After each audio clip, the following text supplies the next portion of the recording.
All right, welcome to The Explainer. Today, we're going to break down a really interesting options trade, one that honestly looks like a total contradiction at first glance. We're going to figure out what the strategy was all about, so let's just jump right in. So we're looking at a real trade someone made on Teva stock, and right off the bat, it's a head-scratcher. This person bought options, betting the stock would go up, but then they turned around and sold even more options, betting it would go down. I mean, what's going on there? Why on earth would you do that? Okay, let's get into the nitty-gritty. Here's exactly what they did. They bought 5 call options with a $12 strike price. That part's simple, right? They're hoping the stock goes above $12. But at the exact same time, they wrote, which is just a fancy word for sold, 10 call options with a higher $15 strike price. That's a bet that the stock will actually stay below 15. See? It's a puzzle. So to figure out what this investor was thinking, we've got to go back to basics for a second. We need to really understand the two sides of this coin, buying a call versus writing one.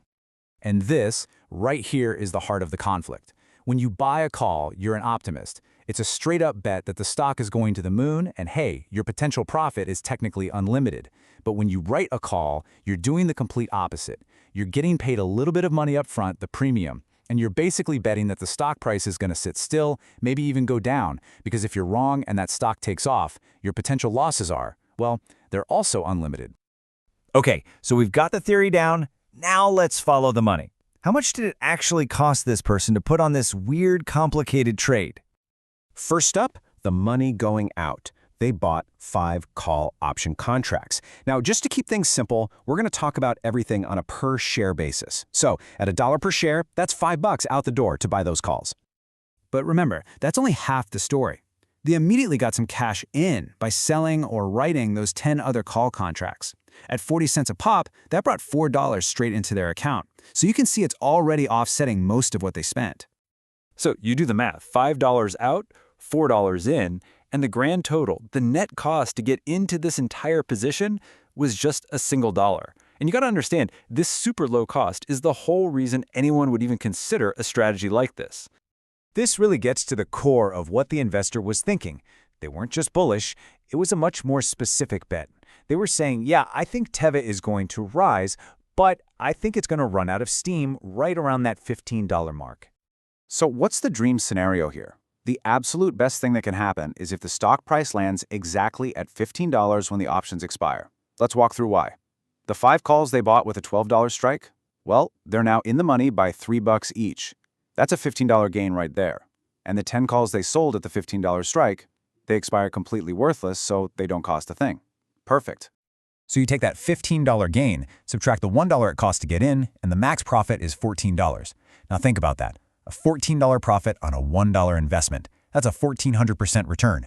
I mean, on paper, that sounds absolutely incredible, right?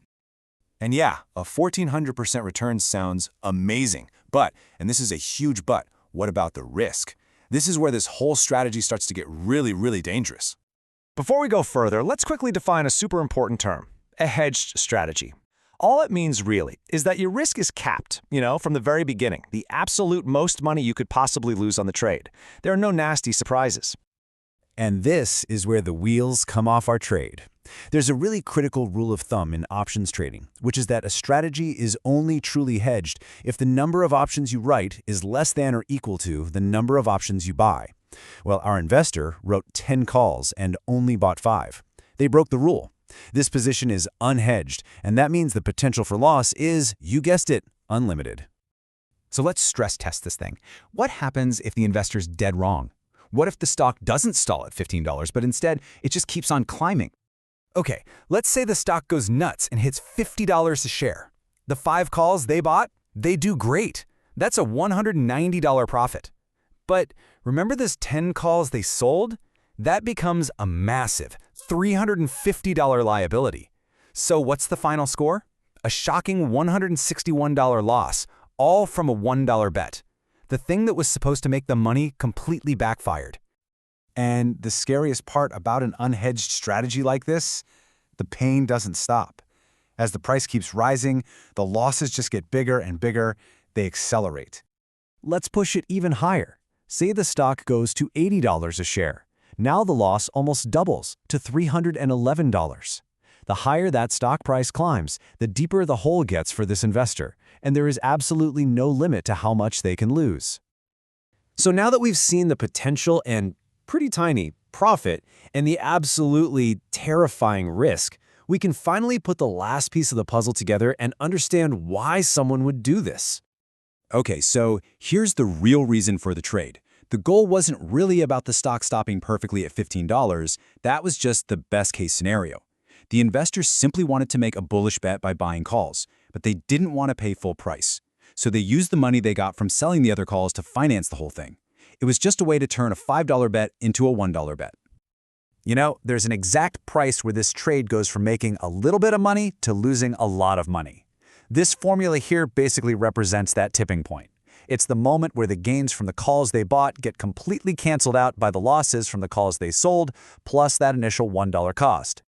And when you solve for X in that equation, you get the break-even price, $17.80.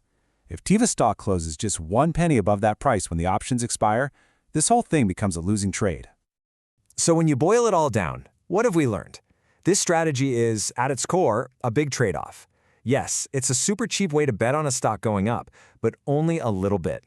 That discount comes with a huge catch. Your profit is capped, and you're exposed to massive, unlimited risk if you're wrong.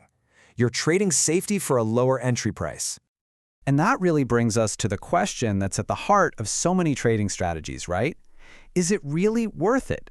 Is dramatically lowering your cost of entry worth taking on the risk of a truly unlimited loss?